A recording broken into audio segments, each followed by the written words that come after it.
नमस्कार दोस्तों, मैं पंकज सर स्वागत करता हूं अपने YouTube channel math classes by Pankaj sir में। सर आज का टॉपिक लेकर आए हुए हैं क्या कि मैथ का टॉपिक तो हम लोग बता चुके थे कि कौन सा टॉपिक पढ़ाइएगा, तो लगभग 1 से 1.5 महीना तक वो सिलेबस लेके चल सकते थे। बात आ रहा था क्या कि साइंस का चैप्टर का। तो साइंस के चैप्टर के बारे में यदि आप सही तरीक़ा से यदि बच्चे लोग को पढ़ा देते हैं तो आपके पास जो है कोचिंग में जो बच्चों की संख्या है वो कभी तो फर्स्ट अब तो घटेंगे ही नहीं, वो कभी छोड़ के नहीं जाएंगे। इतना याद रखिएगा, क्योंकि इस तरीक़ा से पढ़ा देने के बाद बच्चे कभी छोड़ के नहीं जाएंगे। और एक चीज़ बात बता रहे हैं कि आप स्टूडेंट को नहीं खोजिएगा कि आप मेरे पास पढ़ने के लिए आओ, आपके पास स्टूडेंट आएंगे कि फलना टीचर कहाँ पे पढ़ाते हैं।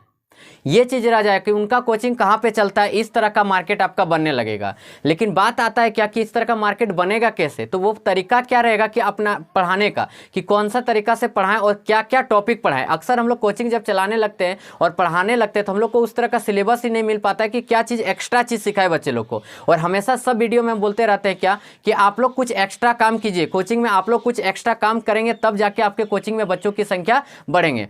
तो आखिर ये एक्स्ट्रा वर्क होगा क्या, तो यही सब साइंस का, मैथ का, ये सब टॉपिक आपको पढ़ाना पड़ेगा। तो सबसे पहले बात करते हैं क्या सर साइंस में हमको कितने चैप्टर पढ़ाने हैं। तो चैप्टर पढ़ाने के साथ साथ किस तरीका से पढ़ाना है ताकि बच्चे लोग पूरा इंटरेस्ट लेंगे, क्या क्या टॉपिक रहेगा और टॉपिक के अंदर किस प्रकार से क्या चीज़ बताना है, ये सब चीज़ के बारे में आज चर्चा करने वाले हैं। तो ये सब चीज़ की जानकारी आपको मिलेगी कहाँ, जब तक आप वीडियो के अंत तक नहीं जाइएगा। बहुत को एक आदत रहता है क्या सर कि बीच में ही वीडियो को छोड़ के चले जाते हैं, तो उनको एक चीज़ बता देना चाहते हैं कि आप अपने अंदर से सर कि 5 मिनट या 10 मिनट का समय निकालिए। 10 मिनट का कोई लंबा समय नहीं होता है। 10 मिनट आप किसी का भी वीडियो देख सकते हैं जो यूज़फुल रहता है, जो हेल्पफुल रहता है। तो आप यदि अभी तक चैनल में नहीं जुड़े तो चैनल को सब्सक्राइब कर दीजिएगा, लाइक कर दीजिएगा और बेल आइकन को प्रेस कर दीजिएगा ताकि जब भी नया वीडियो डालें तो आपके पास सबसे पहले नोटिफिकेशन पहुंच जाए। तो सबसे पहले सर टॉपिक स्टार्ट करते हैं। आज हम बायोलॉजी का 5 चैप्टर आप लोग के पास लेके आए हैं और कौन सा चैप्टर पढ़ाना इसके बारे में डिस्कस कर रहे हैं, कौन सा तरीका से पढ़ाना है इसके बारे में भी डिस्कस करेंगे। तो सबसे पहला टॉपिक आता है सर, हम बताते हैं क्या कि कोशिका के बारे में बच्चे लोग को। सबसे पहला टॉपिक आपका क्या है, कोशिका। तो कोशिका के बारे में सबसे पहले बच्चे लोग को पढ़ाइए। तो कोशिका के बारे में पढ़ाना है, किस प्रकार पढ़ाना है, ये चीज़ भी तरीका हम बता रहे हैं। जैसे देखिएगा कि सबसे पहला बात आता है कि कोशिका, तो कोशिका की होता कैसा है, वो दिखने में कैसा होता है। तो कोशिका की खोज कब की गई थी, मृत कोशिका की खोज कब की गई, जीवित कोशिका की खोज कैसे की, कब की गई, और जीवित कोशिका का खोज किस प्रकार किया गया और कैसे कोशिका को देखा जाता है, किसकी सहायता से देखा जा सकता है, उसका आकार किस प्रकार रहता है, किस प्रकार की संरचना रहती है। कोशिका के अंदर बहुत सारे टॉपिक आते हैं, कोशिका के अंदर बहुत सारे टॉपिक आते हैं जिसके बारे में अच्छा से बच्चे लोग को बताना है। अब बताने के साथ साथ आपको क्या करना है कि बॉडी लैंग्वेज का इस्तेमाल करना है। बॉडी लैंग्वेज पढ़ाने में बहुत यूजफुल है कि देखिएगा 2 तरह के टीचर रहते हैं। एक टीचर क्या रहते हैं कि खड़ा हो जाते हैं, रीडिंग कर रहे हैं, पढ़ा रहे हैं, रीडिंग कर रहे हैं, पढ़ा रहे हैं, तो बच्चे लोग उसमें बोर होने लगते हैं। कुछ बॉडी लैंग्वेज अलग टाइप का इस्तेमाल कीजिए। बॉडी लैंग्वेज के साथ यदि आप पढ़ाने सीख जाते हैं, कुछ दिन कठिनाई होगी, उसके बाद आपका आदत हो जाएगा। यदि हम लोग कोई देखते हैं कि YouTube पर पहले वीडियो बनाते हैं तो अकेला रूम में सिर्फ कैमरा के सामने बोलने में काफ़ी कठिनाई आती है, लेकिन धीरे धीरे बोलते बोलते हम लोग का भी प्रैक्टिस हो जाता है तो काफ़ी अच्छा होने लगता है और अच्छा करने का कोशिश करते हैं, बार बार देखते हैं कि कहाँ पे मिस्टेक हो रहा है। तो हटाइए, अब आते हैं हम लोग अपने टॉपिक पर, कोशिका पर। तो कोशिका के अंदर आप देखते होंगे क्या कि बहुत सारे टॉपिक होते हैं। जैसे हम बात करते हैं क्या, अंतर्द्रव्य जालिका होता है, ठीक है। फिर आपका माइटोकॉन्ड्रिया होता है, तो माइटोकॉन्ड्रिया का कार्य क्या है। लाइसोसोम रहता है, तो लाइसोसोम का कार्य क्या है। गोल्जी उपकरण रहता है, उसका कार्य क्या है। आपको बहुत सारे टॉपिक मिलेंगे। जब इसका आप नोट्स ढूंढ लीजिएगा या कहीं से अपलोड कर लीजिए, डाउनलोड कर लीजिए, तो वहाँ से आपको क्या होगा कि बहुत सारे टॉपिक वहाँ से मिल जाएंगे कोशिका के बारे में बताने का। जैसे कि मान लीजिए देखते होंगे कि बच्चे लोग को जब हम लोग पढ़ाते हैं तो उनको प्रैक्टिकल तरीका से बताइए। जैसे कि मान लीजिए हम यहाँ पे एक थाप मारते हैं, एक थप्पड़ मार दिए, अब यहाँ का कोशिका क्या हो गया, मर गया। तो आप बच्चे लोग को इसमें बता सकते हैं कि यहाँ का जब कोशिका मर गया तो मरा हुआ कोशिका कहाँ गया, और जब एक कोशिका मर गया तो उसके बदले कितने कोशिका आएंगे। जब कोशिका का विभाजन होगा तो कितने प्रकार के कितने कोशिका आ जाएंगे, और मरे हुए कोशिका का क्या होता है, लाइसोसोम कैसे उसको पचा देता है। तो माइटोकॉन्ड्रिया का कार्य क्या है, उसको पावर हाउस क्यों बोला जाता है। इस तरीका से तोड़ के बच्चे लोग को जब आप पढ़ाना चालू कर दीजिएगा तो बच्चे लोग क्या होंगे कि पूरा इंटरेस्ट लेने लगेंगे। और क्या होने लगेंगे कि आप जो हमेशा टेंशन बनाए रहते हैं ना कि बच्चे छोड़ के चल गए, तो बच्चे कभी छोड़ के नहीं जाएंगे आपके पास। नेक्स्ट टॉपिक आप लोग के पास लेकर आ रहे हैं कि नेक्स्ट टॉपिक हम लोग को पढ़ने के लिए क्या बोला गया है। तो सर नेक्स्ट टॉपिक लेकर आते हैं कंकाल तंत्र यानी स्केलेटल सिस्टम। तो कंकाल तंत्र किसे कहते हैं, ठीक है, इसके बारे में बताइए। कंकाल तंत्र कितने प्रकार के होते हैं, यानी कि आंतरिक कंकाल तंत्र और बाह्य कंकाल तंत्र। बहुत कोई बच्चे को ये चीज़ भी पता नहीं रहता है कि बाह्य कंकाल तंत्र सर किसको बोलते हैं, यानी बाहर में हड्डी कैसे होगा। यदि आप हड्डी के बारे में बता दीजिएगा तो बच्चे लोग को जब पूछिएगा कि हड्डियों के बारे बाह्य कंकाल तंत्र होता है, बाह्य कंकाल होता है, तो बच्चे लोग जवाब देने नहीं सकेंगे। ठीक है, तो अब उनको क्या करना है, आपको कैसे बताना है कि जैसे कि मान लीजिए आप एग्जाम्पल बताइए, तेलचट्टा ले लेते हैं, मच्छर ले लेते हैं, ये सब का क्या होता है, बाह्य कंकाल तंत्र होता है। हम लोग मनुष्य जैसे ले लेते हैं, जानवर सब हो जाता है, तो ये सब का क्या होता है, आंतरिक कंकाल तंत्र होते हैं। हड्डियों के नाम बताइए, जैसे कि मान लीजिए हम ले लिए हाथ का हड्डी के नाम। ठीक है, हाथ के बारे में आप पढ़ा रहे थे, तो ह्यूमरस किसको बोलते हैं, रेडियस किसको बोलते हैं, अल्ना किसको बोलते हैं, फ्लेंजिस किसको बोलते हैं, कार्पल किसको कहते हैं, मेटाकार्पल किसको कहते हैं, ये सब के बारे में आपको बताना बहुत जरूरी है।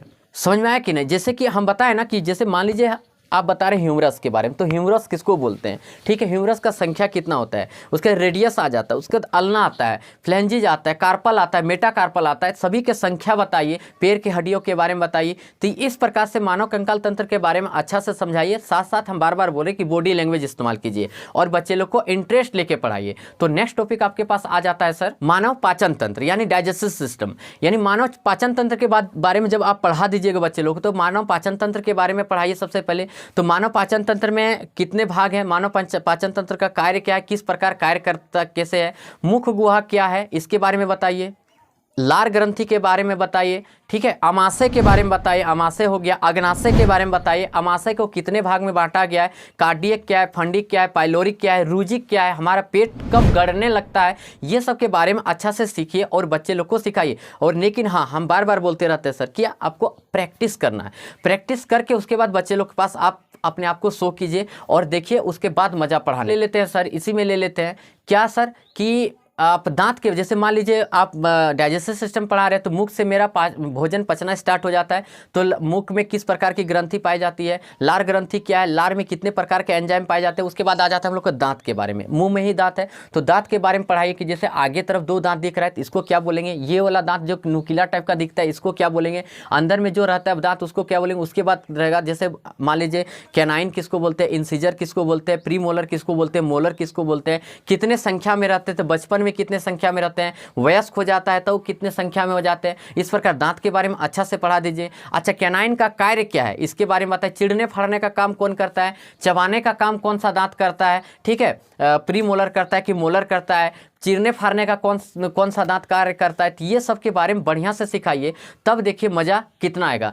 तो नेक्स्ट टॉपिक अब हम लोग लेकर आ रहे हैं सर, नेक्स्ट टॉपिक हम लोग का क्या आ जाता है, मानव श्वसन तंत्र। तो मानव श्वसन तंत्र है क्या, इसके बारे में सबसे पहले बता दीजिए कि मानव श्वसन तंत्र है क्या, इसके बारे में बढ़िया से पहले बच्चे लोग को सिखाइए। मानव श्वसन तंत्र कितने प्रकार के होते हैं, एक होता है निश्वसन और एक होता है निश्वसन। हम लोग सांस को अंदर यानी कि मानव श्वसन तंत्र यानी ब्रेथिंग हो गया, ब्रेथिंग को कितने भाग में बांटा गया, 2 भाग में, निश्वसन हो गया और निःश्वसन हो गया। तो अब निःश्वसन का कार्य क्या है, निःश्वसन का कार्य क्या है, कितने मात्रा में ऑक्सीजन जाता है, कितने मात्रा में कार्बन डाइऑक्साइड जाता है, कितने मात्रा में नाइट्रोजन जाता है, ये सब के बारे में अच्छा से पहले बच्चे लोग को सिखाइए। और ऑक्सीजन का कार्य क्या है, ये सब के बारे में अच्छा से बच्चे लोग को सिखाना स्टार्ट कर दीजिए, तब देखिए और मजा लगेगा। अब इसमें यदि हम लोग लेने जाइएगा कि मानव श्वसन तंत्र में लेने जाइएगा, तो इसमें आप देखिएगा कि नसा छिद्र किसको कहते हैं, नसिका कपाट किसको कहते हैं, ठीक है, वायु कोष्ठ किसको कहते हैं, ये सब के बारे में बच्चे को अच्छे तरीके से बताइए। ठीक है, अब नेक्स्ट टॉपिक में आते हैं। 5वां टॉपिक हो गया सर उत्सर्जन तंत्र। तो ये उत्सर्जन तंत्र है क्या, इसके बारे में बच्चे लोग को सबसे पहले बताइए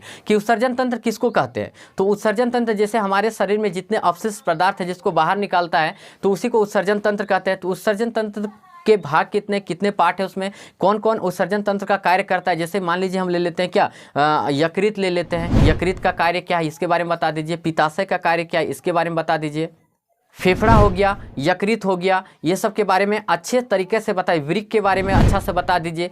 तो ये सब टॉपिक जब आप अच्छे तरीका से 5 चैप्टर का आपको सिलेबस दिए, ये 5 सिलेबस आप 12 दिन से 15 दिन लगभग लमसम सिलेबस चलेगा। ये 12 से 15 दिन तक ये सिलेबस अच्छे से बच्चे लोग को पढ़ाइए। उसके बाद देखिए कि क्या कोचिंग का स्थिति रहता है। हम बार बार बताते हैं आपको बच्चे को ढूंढने का जरूरत नहीं होगा, बच्चे लोग आपको ढूंढेंगे, लेकिन आपको बार बार बताते हैं क्या बॉडी लैंग्वेज का इस्तेमाल कीजिए, बढ़िया से एकदम बढ़िया से टॉपिक को क्लियर कीजिए।